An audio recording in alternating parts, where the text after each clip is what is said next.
네, 김민수의 주식 파파라치 시간으로 이어가도록 하겠습니다. 오늘은 어떤 이야기에 주목해 볼까요? 인사 먼저 나누고 이야기 바로 풀어가 볼게요. 레몬리서치 김민수 대표 나와 계십니다. 어서 오세요. 안녕하세요. 자, 힘든 연휴 이후의 거래일이었고 이제 끝을 향해 달려가고 있습니다.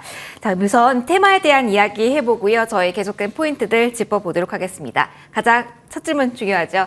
민수피치, 오늘은 어떠한 이야기 들려주실까요? 좀 억울합니다. 왜요? 네, 휴일 됐는데 요 정도 갖고 올라온 거에 만족하고 저희가 10월에 황금 같은 연휴를 보내라고요. 왜냐면 많이 뺏었다가 요만큼 주면은 약간 사람이 나쁜 남자에게 끌리는 매력 이런 그러니까 끝나고 나면 더 많이 오를 것이다. 아닐까요? 네, 아무튼 예. 그러니까 시장은 그렇고요. 그래도 실적 잘 나오는 것들이 뭐가 있을까? 그런 쪽에서 또 이제 10월달 나머지를 좀 준비하자라는 쪽으로 봤을 때 자동차주가 눈에 띕니다. 자동차주 같은 경우는 최근에 그래도 좀 부정적인 의견도 많았는데 의외로 수출 동향과 함께 괜찮다 보니까 이 부분 좀 봐야 되지 않겠나 이렇게 생각이 들고 있습니다.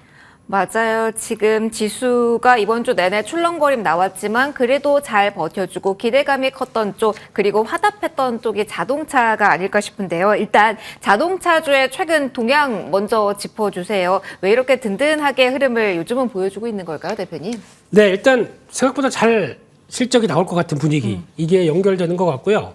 특히 금리가 이렇게 높다 보니까 지금 뭐 자동차 할부나 아니면 내 돈 내산이 아닌 네. 이제 약간 뭐 캐피탈사 돈 가지고 살 수밖에 없는 자동차의 구매 쪽은 금리가 높다 보니까 부담이 되겠죠. 네. 그런 쪽에서 아무래도 또 지갑이 얇아지다 보니까 그에 따른 여러 가지 현상을 봤을 때 자동차 판매 하반기에 별로 안 좋을 거야라고 보통 이제 내구재라고 그러죠. 이런 거에 대한 우려감이 컸었는데 지금 나오는 동향 보니까 괜찮네요. 예, 판매 데이터 양호하게 나오기 시작합니다. 그런 쪽에서 3분기 현대차 영업이익이 보통 한 3조 4천억대. 그래서 지금 지난 2분기 대비해서 뭐 거의 1조 가까이 빠질 줄 알았더니 그래도 생각보다 좀 선전한다는 관점들이 나오는데 그게 어디서 나오냐라고 봤을 때 9월달 수출만 봐도 됩니다. 수출 같은 경우 자동차 수출이 15개월 연속 증가를 하고 있네요. 네, 이렇게 좋은 데이터를 나오고 있는데 실적이 크게 꺾이겠느냐 이런 분위기와 함께 9월달 데이터가 역대 9월달 중에 가장 좋은 수출 데이터를 보였습니다. 그런 쪽에서 요즘 보면은 기아가 좀 더 세죠. 네네. 네, 기아가 아무래도 누적으로 1월 8월달까지 판매량을 보게 되면 형님을 넘어갑니다. 네, 그런 쪽이 나왔을 때 당연히 잘한 쪽이 주가가 좀 더 세야 되겠죠. 그런 쪽에서 변화가 나오고 있다는 게 좀 특이한 변화가 아닌가 생각되고 있는데 게다가 또 외국인들은 한 올해 내내 보게 되면 조금씩이라도 계속 비중을 늘려왔다라는 부분들이 자동차에 대한 재조명도 좀 필요한 게 아니냐. 그러다 보니까 자동차주 그렇다고 해서 여기서 뭐 적극적으로 대응하는 것보다 그와 관련된 섹터와 테마들이 조금 더 강하게 움직이면서 나오는 배경이 됐다. 이런 것도 한번 좀 체크해야 될 것 같습니다. 여기서 뻗어나갈 수 있는 가지도 봐야 되긴 하겠는데 대표님 하나 궁금한 게 3분기는 전통적으로 좀 약한가요? 사실 분기별로 봤을 때는 2분기가 요만큼 올라갔다가 둔화된 것 같다라는 생각을 하시는 분들도 계실 것 같아서요. 네, 뭐 항상 약합니다. 실적은 다 약합니다. 네, 기대는 이만큼 했다가도 실적은 약한 게 뭐 대한민국의 특징이긴 한데 그럼에도 불구하고 생각보다 그렇게 안 떨어질 것이다라는 반응들이 나오는 게 하반기에는 보통 영업이익 한 분기당 한 1조는 줄을 것이다. 워낙 상반기에 잘 나왔기 네네. 때문에. 그런데 그거마저도 이 정도면은 거의 비슷하게 나오는 거 아니야라는 또 어떤 기대감들이 살살 올라오고 있는 측면들이겠죠. 그러면은 긍정적인 분위기가 자동차 쪽에 맴돌고 있는 상황인데 좀 들어가 보면 이번 주에 이쪽도 강했습니다. 자율주행에 대한 이야기도 좀 해볼 것 같고요. 저희 전반적으로 키워드가 좀 많습니다. 일단은 자율주행 쪽의 분위기는 어떻게 보시는지도 궁금해요. 일단 이것도 미래 성장 동력이기는 한데 현대차발 모멘텀, 뭐 테슬라 여러 가지 이슈 있잖아요. 주목할 만한 부분이 있는지도 궁금하네요. 네, 항상 큰 그림은 슬라 테슬라가 잡고 만들어갑니다. 그래서 FSD라고 하는 완전 자율주행 쪽을 올해 연내에 네. 거의 상용화시켜서 이제 거의 이제 자동차가 이제 막 질주하는 사람은 없는데 질주하는 이런 모습들을 보여주지 않겠느냐 이런 쪽에 대해서 기대감이 높은데 현대차 쪽도 만만치 않습니다. 지금 탑 그룹이라고 하게 되면 테슬라, 폭스바겐을 많이 보고 있는데 거기 대비해서 현대차 그룹도 성능 경쟁력을 따져봤더니 선두그룹 대비해서 한 75%, 그러니까 한 3위권 유지한다라고 하게 되면 현대차도 괜찮다고 봐야 되겠죠. 그래서 특히 미국에서 자율주행 관련된 법인 세운 회사가 모셔널이 있는데 이 회사가 완전 무인 자율주행 택시 로봇을 테스트가 거의 마무리됐고 3개월 내면은 이것도 상용화할 것이다라고 하게 되면 저희가 영화에서 보듯이 딱 타서 아저씨 저 시청으로 가주세요. 그러면 쭉 아저씨가 없습니다. 기계가 네 알겠습니다 하고 이제 쭉 가는. 네, 그리고 아리따운 목소리로 이렇게 얘기를 하게 되면 차가 이제 가는 이런 현상들이 영어로 해야 되겠네요. 미국에서 하니까요. 네, 그렇게 나가기 시작하는 변화들도 하나의 변화라고 봐야 될 것 같고, 그럼 관련 주들 오늘도 그런 쪽에서 변화가 갔던 종목들이 뭐 모바일 어플라이언스, 그리고 또 모트렉스, 세코닉스 같은 경우가 강한데 카메라의 강점이 좀 더 부각된다. 세코닉스 같은 경우는 보셔야 되지 않나 생각 들고 있습니다. 알겠습니다. 특히 카메라 쪽에 포인트 하나 더 짚어주셨어요. 다른 쪽도 좀 이야기를 해보죠. 오늘 자율주행과 함께 어제에 이어서 충전 관련주도 좀 들썩임이 있습니다. 물론 이쪽과 같은 경우는 지금 현재 기준으로는 오전 대비로 윗꼬리가 달린 상태이긴 한데요. 어제도 대표님 정책적인 이야기가 나왔고요. 오늘 또다시 여기도 테슬라발 이슈가 있기는 했습니다. 어떻습니까? 자율주행 쪽에 대한 기대감은 조금 무게를 실어주셨는데 네. 충전 관련주도 긍정적으로 봐도 되는 타이밍일까요? 이쪽도 챙겨봐야 되겠죠. 어차피 커지는 분야라고는 보여지고 있는데 전기차가 커지면서 같이 나아갈 부분이고, 이게 또 확대가 되면서 또 하나 자율주행도 결국에는 네. 전기차 기반에서 마련되기 시작한다라고 하게 되면 이것도 또 확인해야 될 부분들인데, 게다가 이제 현대차, 기아 모두 이제 테슬라의 슈퍼차저 쪽에 합류한다라는 소식들이 들려지다 보니까 이제 내년 말부터 생산되는 신차는 특히 이제 이를 탑재하겠다. NACS라고 하죠. 이 규격에 탑재가 된다. 기아 같은 경우는 이제 뭐 캐나다 같은 경우도 마찬가지겠지만 2025년부터 적용된다라고 하게 되면 이쪽에 대한 또 변화가 기대감이 좀 커지는 게 당연한 걸로 보여지고 있는데, 그러다 보니까 약간 좀 테마적인 관점들에 대한 무게가 좀 실리는 것도 맞긴 하겠습니다만, 특히 뭐 휴맥스라든가 뭐 원익 P&E 이런 종목들 강한데, 그중에 한국전자금융 같은 경우는 일단 어느 정도 경험들이 있다 보니까 ATM을 확보하면서 여러 가지 자동화된 설비에 대해서 투자했던 경험이나, 그리고 그에 또 따라서 어떤 무슨 일이 있으면 즉각 출동 가능한 상황이기 때문에 이런 여러 가지 변화를 봤었을 때 사업을 잘할 수 있는 회사가 아닐까라고 하게 되면 섹터 관련된 쪽에서도 좀 선별적인 종목들의 변화들은 가져갈 필요가 있지 않나, 이렇게 생각이 들고 있습니다. 알겠습니다. 저희 큰 틀에서 완성차에 대한 이야기 조금 더 뻗어나가서 충전 그리고 자율주행 키워드까지 살펴봤습니다. 자동차 섹터 본다고 한다면 어떤 포인트로 봐야 되고 어떤 종목을 선정해서 봐야 되는지는 저희 마감 이후에 이야기를 좀 이어나가도록 할게요. 먼저 오늘장 문부터 닫도록 하겠습니다. 이렇게 빨간불 켠 구간에서 마무리가 될 수 있을까요? 계속해서 코스닥 쪽의 상대적인 강세가 오늘 오후에 펼쳐지고 있는 구간입니다. 수급 환율 그리고 시총 상단에 있는 종목 잠시 후에 정리해 드릴게요. 일단 10월 6일장 이렇게 문을 닫도록 하겠습니다.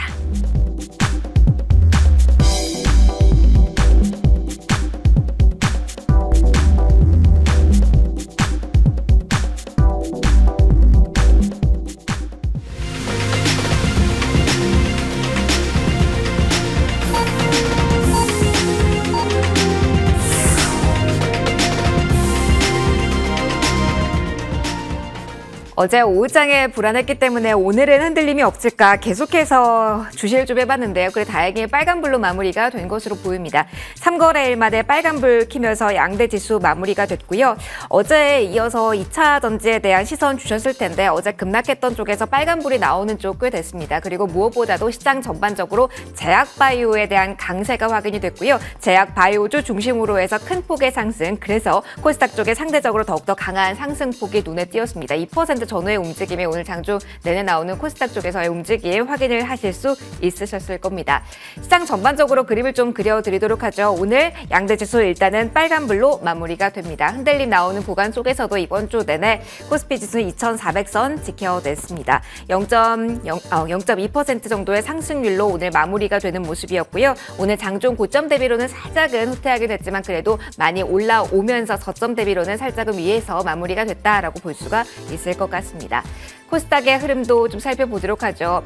코스닥은 장 초반부터 끌어올리면서 고점 탄력을 계속 끌고 나간 모습이었습니다. 지금 보시는 것처럼 장중 고점 818선으로 나오는데요. 그 부분에서 마무리가 된 것으로 보입니다. 탄력 계속 안아가는 하루 동안의 흐름 확인해 보셨고요. 자, 이어서 수급적인 모멘텀 좀 보도록 하겠습니다. 오늘 외국인 쪽에서는 유가증권 시장에서는 매도 11거래 연속의 팔자 시선을 보여주고 있습니다. 반면에 기관 쪽에서는 금융투자 중심으로 매수세를 보여주기도 했고요. 있어요. 특히 오늘 외국인 팔자세 IT 업종에 대한 집중도 높았다는 점 특징이고요. 이렇게 전체적인 시선은 갈리긴 했지만 업종별로 모아지는 쪽도 상당히 많았습니다. 의약품 업종, 그리고 운수 장비, 금융 업종에 대해서는 기관 외국인 동반 매수세 보였다는 점 특징입니다.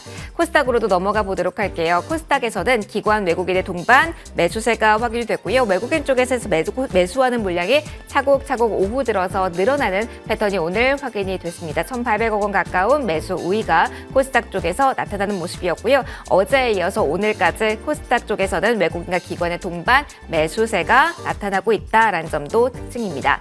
원달러 환율 보시면 오늘 좀 조용하게 움직임이 나왔습니다. 아무래도 미국의 경제 지표가 우리 시간으로 오늘 밤 9시 반 구간에 발표가 됩니다. 이 고용 지표, 매크로적인 상황에 대한 판단 이후에 외환 시장의 움직임이 나타날 수 있기 때문에 이번 주 초반에 경험을 하셨을 겁니다. 미국의 채권 시장 그리고 환율 시장에 기반해서 흔들림이 우리나라 증시에도 확인이 됐기 때문에 여기에 대한 경계감을 좀 안아간다라고 볼 수가 있을 것 같습니다. 연휴 동안에도 좀 여기에 환율을 체크해 보셔야 될 것 같은데요. 1,349원 선에서 마무리가 됐고요. 오늘 스타트 라인이 1,345원이었습니다. 시초가 대비로는 조금은 오른 구간, 하지만 전거래일 대비로는 조금 잠잠하게 마무리가 됐다. 이렇게 정리를 해드릴게요. 자, 시총 상위주들의 움직임 보도록 하겠습니다. 가수급이긴 합니다만 오늘 삼성전자, SK 하이닉스에 대해서 외국인 장중 내내 팔자세가 포착이 됐습니다. 지난 이거래일간 SK 하이닉스 외국인 쪽에서 러브콜 받아왔는데 오늘 수급 상황 한 번 더 체크를 해보실 필요가 있으실 것 같습니다. 삼성 바이오로직스는 그래도 어제 상승분을 계속 이어나가면서 마무리가 됐고요. 막판에 더욱더 강했던 종목 저희 자동차 이야기하고 있었잖아요. 기아 마찬가지로 오늘 오후장에 더욱더 강한 탄력 안아가면서 마무리가 되는 모습입니다. 외국인 쪽에서 기아 9월 19일부터 꾸준하게 매수세를 보여주고 있는 대표적인 종목으로 체크가 되고 있습니다. 코스닥 쪽의 흐름도 챙겨보도록 할게요. 코스닥 시장에서 오늘 1,300개가 넘는 종목이 상승세로 마무리가 됐습니다. 어제 막판에 많이 흘러내렸던 에코프로 BM, 에코프로 오늘 그래도 미약하지만 빨간불 켜는 구간에서 마무리가 됐고요. 다만 장중 고점 대비 탄력은 다소 약화된 모습, 포스코 DX 역시 마찬가지입니다. 어제 막판에 9% 떨어졌다. 오늘은 5% 상회하기도 했었는데요. 지금 보시는 것처럼 3.82% 정도의 상승으로 마무리가 된 것으로 확인이 되고 있고요. 조금 더 내려가 보면 오늘 제약바이오 쪽에서 빨간불 더 강하게 나왔다라는 점 확인이 됩니다. 대표적으로는 알테오젠이죠. 5.7% 플러스로 마무리가 됐습니다. 코멘트를 좀 받아보도록 할게요. 대표님, 일단은 빨간불이어서 좋긴 합니다. 근데 왜 살짝은 불안함이 있기도 하고요. 불안감 오늘 안 가져도 될지 시장에 대한 평가 먼저 들려주세요. 네, 0.2% 상승으로 좋아하라고요. 코스닥을 보면 조금 더 웃을 수 있지 않을까요? 네.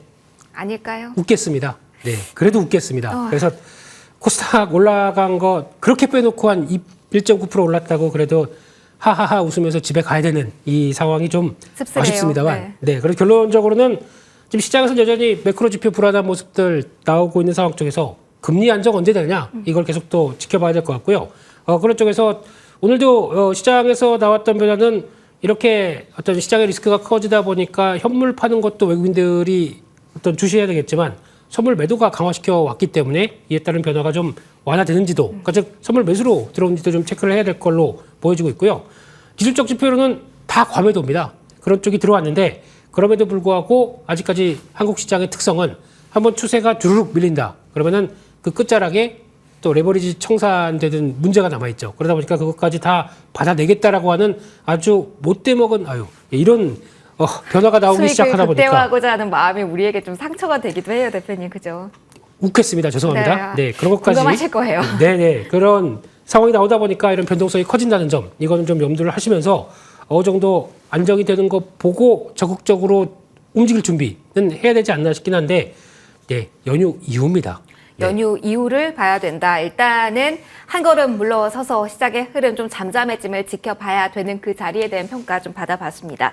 자, 그러면 저희 오늘 자동차에 대한 이야기하고 있었고요. 대표님, 근데 오늘 장에서도 그리고 이번 주 연휴 이후 장에서도 자동차 쪽은 괜찮았잖아요. 네. 그럼 지금 이 자리부터 자동차는 봐도 되는지, 자동차에 대한 매수를 보인다고 한다면 접근할 때 포인트 어떻게 잡아볼까요?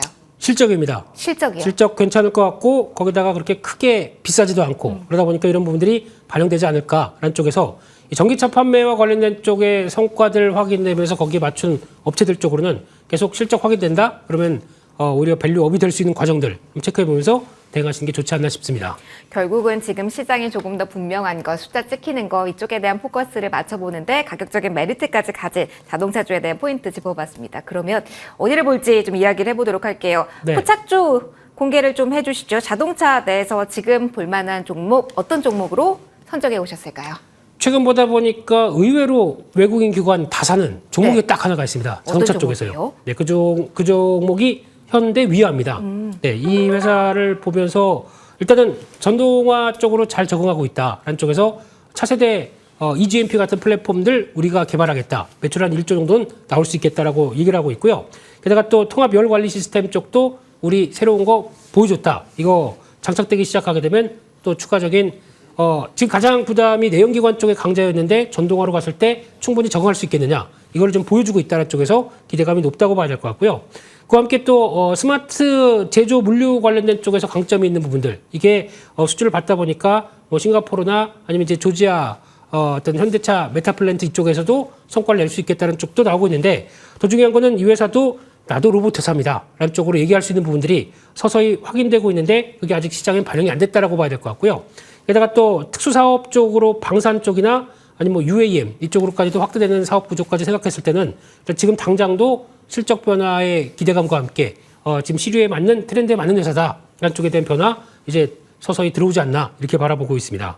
그래서 어디까지 가격적으로 저희 전략 잡고 접근을 해보면 될까요? 정고점 3분기 실적만 확인되게 되면 네. 정고점 넘어갈 것 같습니다. 그런 쪽에서 한 7만 7천 원대 정도까지 목표가 가져갈 수 있을 것 같고요. 손절가는 5만 8천 원대로 말씀드리겠습니다. 네, 알겠습니다. 현대 위아 포인트 잡아봤습니다. 대표님, 저희 AS 종목도 있는데 이 종목도 그렇고 오늘의 파파라치 포착주도 그렇고 한 종목에 너무너무 집중하는 쪽보다는 다른 쪽에 대해서도 여러 가지 호재를 안고 있는 종목들을 대표님이 좋아하시는 것 같아요. 맞나요? 올라가는 건 다 좋아합니다. 그럼 이거 올라갔으니까 어떻게 할지 좀 이야기해 볼게요. 저 철강주에 대한 이야기하면서 TCC 스틸 저희 받아봤습니다. 그때부터 2차 선제에 대한 이야기도 함께 해주시면서 그러니까 이 종목 괜찮다라는 이야기 해주셨습니다. 최근 시장 변동성 속에서도 계속 잘 가고 있거든요. 어떻게 볼까요? 이 종목 2차 선제 쪽에서 그리고 철강 쪽에서 든든한 종목군인데 이야기 나눠주시죠. 다행입니다. 다행이죠. 이런 장에서도 올라와줘서 너무 감사드리고요. 네. 근데 일단 6만 천 원대가 단기적으로는 약간 저항으로 보입니다. 그런 쪽에서는 비중 좀 줄여놓으셨다가 다시 눌림목 받을 때 다시 사는 게 더 좋지 않나라는 쪽으로 바라보고 있고요. 하지만 성과는 설비 투자해놓은 만큼 성과 나온다라고 하게 되면 다시 직전 고점대를 향해서 꾸준히 올라갈 것이다라고 바라보고 있는데 당장은 조금 좀 쉼이 먼저가 아닐까라는 쪽으로 바라보시면서 여전히 비중을 줄였다가 다시 늘릴 자리 보시는 게 더 좋겠다 이렇게 말씀드리겠습니다. 그러면은 조금 조절은 있겠지만 최종적으로는 6만 5천 원까지는 장기적으로 바라보는 전략도 잡고 가도는 괜찮을까요? 저 직전 고점이 7만 5천 원이네요. 네. 7만 5,300원. 거기까지도 바라봐도 된다. 다만 중간에 쉼이 필요하다. 바램도 있습니다. 죄송합니다. 알겠습니다. 그렇게 이야기를 해보면서 추가적인 전략 포인트 짚어드렸습니다. 다음에 또 오늘 나온 파파라치 포착주에 대한 AS 빠르게 해드릴 수 있으면 좋겠네요. 오늘 여기서 인사드리도록 할게요. 레몬리서치 김민수 대표와 함께 인사드리도록 하겠습니다. 연휴 잘 보내시고요. 화요일 다시 돌아오겠습니다. 고맙습니다.